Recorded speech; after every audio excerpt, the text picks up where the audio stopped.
any of your peers because they would sever a limb to be that miserable on the 17th floor. Yeah. But I couldn't see the forest for the trees, so This is all prior to that, though. This is 92, 93. This is like, you're the last person I got so drunk I threw up with. It was when, it was in 1990, you were moving out the next day to do Camp Wilder with Jerry O'Connell and Academy Award winner. And Hilary Swank.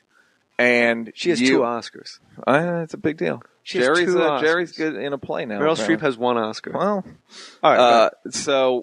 And you just were like, we went to Peggy Sue's and you were like making me do shots, and I got like legit drunk and threw up, and that's the last time I've done that. That was 1992 or 3. So long post time ago. MTV's Lip Service. Yes. So then I don't know. Well, then it was super early. I thought it was later than that. Then I don't know. No, it was just mania. You were manic. There's that's the best word for it, dude. And I feel like you were manic, and you would try to like drink to fucking come down or something. I only drank because I love being drunk and getting fucked up. And I liked the way it felt. But the thing also with the mania and having like a manic episode, and I'm not like bipolar, but you get times when you're manic. And then if I was doing like a character of like a drill sergeant, like Brewer and I had a private conversation on the phone, like, what the fuck was that about? Like, I would get locked in, like, to the guy going, let me tell you something, fella. Like, it would start as like a guy, from the used car lot. I don't know about that, Neal. You might want to fucking check your sources before you step to me. And then I would get kind of like, I would never come out of that gear, and I would just keep going and going and going. And I think the mania combined with playing the caricature of a guy. The character of Jay Mohr. Was there one? No, but it was, you were like this fucking obnoxious, you were like a fucking obnoxious, incorrigible runaway. There was literally no talking to you. It's like the best story is, I wasn't there for it, but this guy Jason Steinberg, somebody brought a taser around. You remember this? So Jay tased this guy. Yeah, he tased this guy Jason Steinberg in his ass. Jason falls to the floor apparently, fucking as if he'd been tased, fucking writhing. And everyone's laughing at him. It's like, this is how I pictured it. Everyone's laughing at him and are a little creeped out that you did it, but it's one of those things that's like, fuck it. It's funny once. Jason stands up. What does Jay do? Tases him a second time. I don't recall that second time at all. I was like, but you blacked out. I immediately went to say that's not true, but that would delegitimize what you're saying. But my gut, I know exactly the tasing of Jason Steinberg's ass, and there was the efficacy, by the way, of a taser is astounding. How great they are? How reliable they are? It's like when Obi-Wan Kenobi dies and just a fucking robe on the ground. That was Jason Steinberg in the middle of a packed dance floor. Yeah. And set it off on the left now, set it off on the... Brrr, and that fucker went down like Obi-Wan. Just took that fucking saber from Darth Vader. And I remember the immediate response. First, I was aware of the fact that I had committed assault with a deadly weapon. You had to get the fuck out of there. I had to get it away from me. I wasn't leaving the fucking bar. Right. Because I was drinking for free. Right. And I was also aware of the fact that I had stepped so far over a line that I had to be like, oh, come on. Right. It's a taser. So I doubt that I tased him a sec. I don't want to say what you're saying is untrue, but it seems... I wasn't there, but well then I did. If you were not there, I would say there's no way I tased him.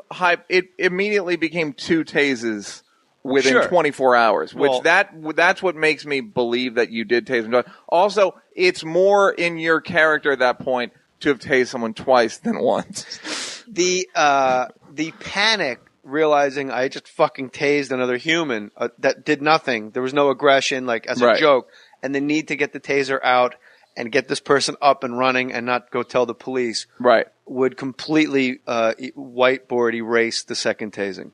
Right. Oh, like you may have blacked it out or you may not have done it. No, there's no way I would have done it twice. Okay. Because I was aware enough. I'm curious as to what your listeners, if they believe Jay Mohr tased Jason Steinberg once or twice. And I'd also like to get Jason Steinberg's recollection because he would probably remember. I think he may have been the one who told me. Because he is the pillar of fucking keeping stories straight. Yeah. Wait, no juices. You want to come to my party? Hey, Nick, come shots. Come shots. This is the guy, Jason Steinberg, I took to my doctor, Dr. Frank, on Spring Street, who we found out about 20 years later was never a doctor. Wow. Was a guy dressed as a doctor that took care of us, gave us codeine, gave us flu shots. When you had like strep throat, he wrote the prescription. He was just like a mob doctor down in Spring. Remember Dr. got Frank? it. I remember Spring you talking Street, about it. I never went. When me and Mike DiNicola used to live on Spring Street, right a little south of there. Yeah. And I used to go for a B12 shot. It was during SNL. And I go to get a B12 shot, and Jason goes, "What are you doing? Hey, fag? What are you doing?"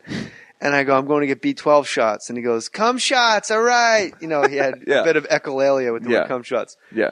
So I talk him into getting a vitamin B12 shot. Dr. Frank, little did I know, Jason was like a club promoter. He'd be at the Limelight, and I didn't realize, how could you, that he would stay up for 4 days at a time and burn the candle. Not a drug guy, just burn the candle. Talk about manic. I mean, yeah, he had burn the candle at both ends, and he'd be at the Limelight constantly burning the candle at both ends for 4 days, like a meth person, but with no drugs.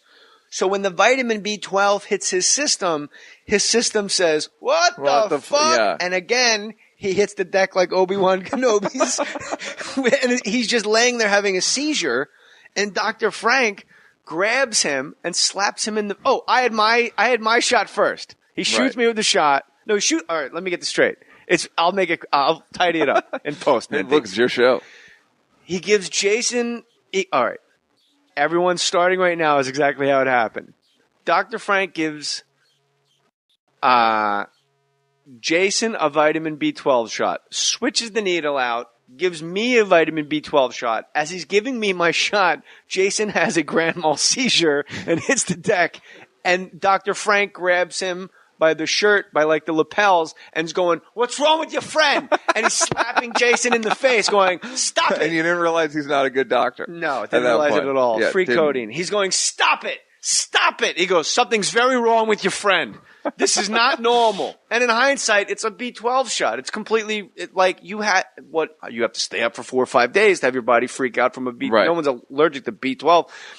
Well, they probably are, so save your tweets. Right. So then he goes, "Go around the corner and go buy him some juice." Meanwhile, I just had the same shot. I'm not leaving a fucking doctor's office to maybe have a seizure halfway up fucking Thompson Street. Don't know if you're going to have the same. I'm going to have it in this office when you got all the tools. You're like 40 seconds behind him. Yeah, I'm right behind him. So I'm like, I'm not going anywhere. And he goes, "Your friend is very strange. He needs juice." It's basically Harvey Keitel as a doctor. That's bananas. You know what? Absolutely not. Did I tase him a second time? I don't know. I don't remember who told him the story. I just remember. I don't know if it was Jason but it was soon after. Once you tase someone once, you've earned the second, third, fourth. Anything added to that story. Like, I've already tased a defenseless human, a pacifist. No, but I remember it being the story. The point of the story was that you're fucking relentless and that Jay Mohr is relentless and crazy. That was why they were telling me the story. Like, this fucking guy, Jay Mohr. And that's the best way I would describe you at that point, is like fucking relentless. Yeah. And like so when I started working jobs. You're the first person, by the way, that's been able to go, "Let me explain to you how you were." Oh, really? Because I'm always telling Corolla, Corolla, this all started, how you were an asshole. And you said before we came on, it was a great quote. I like how every comic that was an asshole in the 90s. Now, they tries to make amends with a podcast. It's like Maron's the only guy. Maron's success of Maron's podcast is largely predicated on the fact that he was a dick to 175 people, which has got to be a record. It's like, who had that fucked up, who has that many fucked up relationships? But that's the key to his podcast. It's like, I didn't like you, and I was wrong. But next week, this fucking guy, I didn't like either, and I'm going to show him. And then he just every week. And then we'll mix in John Hamm. Exactly. And then he has to, and every week it's like, "Oh, I was wrong about you." My thing, Corolla asked me on his radio station long ago, he goes, "You are the comic that other comics have the hardest time admitting is funny."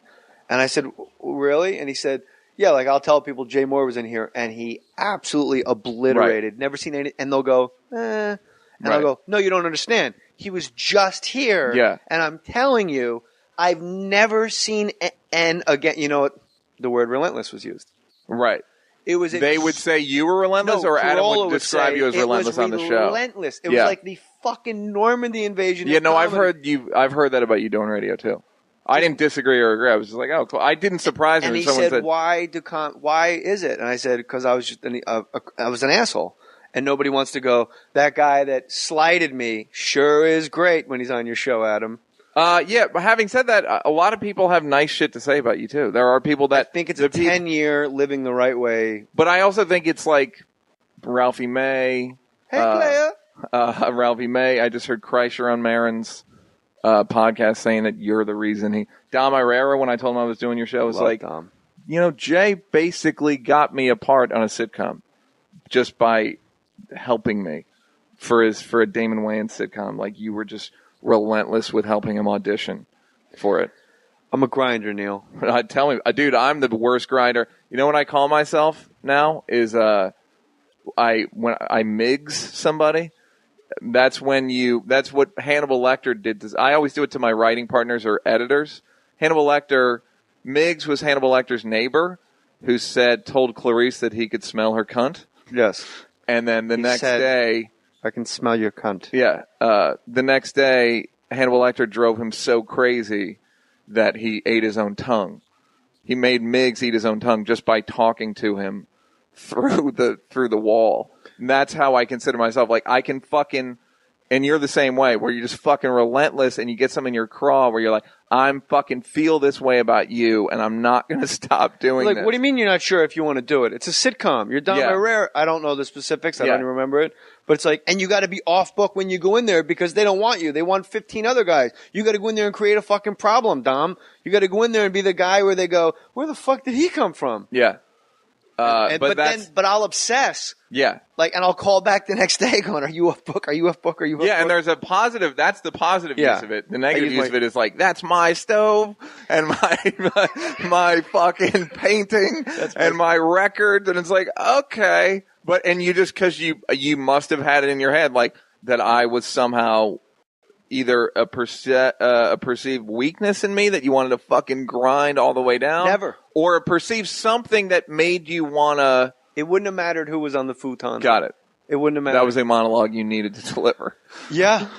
And, there's times my wife will say, like, what? And I'll be doing, like, Behringer. I like to hear about it, potheads. Yeah. Y'all smoke this shit to escape. And I'm doing it while I'm taking a leak. And my wife will be upstairs going, what?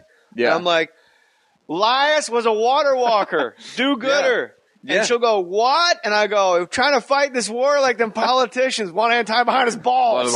Yeah. And she'll come downstairs and go, I go, I'm just quoting Platoon. And she goes, do you need me to respond? Like, she's so confused. No. We're talking about two different things. The monologue about the bidet, or not the bidet, the fucking futon and the painting and the records.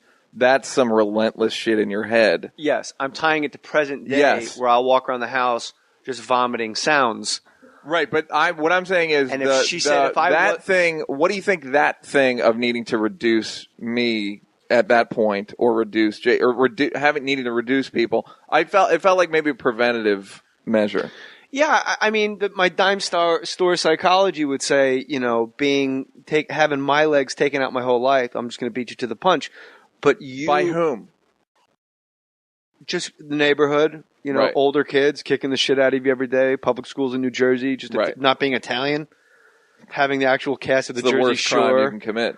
It is really the worst one in New Jersey. Like the cast of Jersey Shore is exactly what my high school looked like. Yeah, and they, you just show up to school and they go, "Hey, Matt Venezia is looking for you," and you're like, "What the fuck did I ever do to Matt Venezia?" But that's just how it goes. Right. That's why Jackie tests for his Greenbelt Saturday. He'll never know that knot in his stomach of ugh.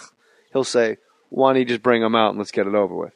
So I think it was preemptive, but you need to know, I need you to know, there was no weakness in you that I needed to, Oh no, I don't look back on that and be like there was something wrong. I'm just wondering what about you made you, because you would do it to fucking anybody you could do it to. I don't know. I really don't know. But it's something that died a very natural death. There was no revelatory discussion with a psychiatrist, and there was no it was pre-medication for panic, perhaps, maybe my wiring was just bananas, But Are you still? Do you still take shit? I take Klonopin in the morning and Klonopin at night. 1 milligram in the morning, 1 milligram at night. It's all very well documented in the book Gasping for Airtime, which, by the way, you can get on Amazon.com. If you go to jaymohr.com, Neal. Walk me through this. Okay. Anything you buy on Amazon, go through my website to get it, and that's how you can help support the podcast. So if you want to buy one of my books, or if you want to buy a season's DVD of the Chappelle Show, go to any of your peers because they would sever a limb to be that miserable on the 17th floor. Yeah. But I couldn't see the forest for the trees, so This is all prior to that, though. This is 92, 93. This is like, you're the last person I got so drunk I threw up with. It was when it was in 1990. You were moving out the next day to do Camp Wilder with Jerry O'Connell and Academy Award winner, and Hilary Swank. And she has 2 Oscars. It's a big deal. You can check your sources before you step to me. And then I would get kind of like, I would never come out of that gear, and I would just keep going and going and going. And I think the mania combined with playing the caricature of the character of Jay Mohr. Was there one? No, but it was, you were like this fucking obnoxious, you were like a fucking obnoxious, incorrigible runaway. There was literally no talking to you. It's like the best story is, I wasn't there for it, but this guy Jason Steinberg, somebody brought a taser around. You remember this? So Jay tased this guy. Yeah, he tased this guy Jason Steinberg in his ass. Jason falls to the floor apparently, fucking as if he'd been tased, fucking writhing. And everyone's laughing at him. It's like, this is how I pictured it. Everyone's laughing at him and are a little creeped out that you did it. But it's one of those things that's like, fuck it. It's funny once. Jason stands up. What does Jay do? Tases him a second time. I don't recall that second time at all. I was like, but you blacked out. Jerry's good in a play now. Meryl Streep has 1 Oscar. Well, all right. So, and you just were like, we went to Peggy Sue's and you were like, making me do shots, and I got like legit drunk and threw up, and that's the last time I've done that. That was 1992 or 3. So long time post ago. MTV's Lip Service. Yes. So then I don't know. Well, then it was super early. I thought it was later than that. Then I don't know. No, it was mania. You were manic. There's that's the best word for it, dude. And I feel like you were manic, and you would try to like drink to fucking come down or something. I only drank because I love being drunk and getting fucked up. And I like the way it felt. But the thing also with the mania and having like a manic episode, and I'm not like bipolar, but you get times when you're manic. And then if I was doing like a character of like a drill sergeant, like Brewer and I had a private conversation on the phone, like, what the fuck was that about? Like, I would get locked in, like, to the guy going, let me tell you something, fella. Like, it would start as like a guy, from the used car lot. I don't know about that, Neal. You might want to fuck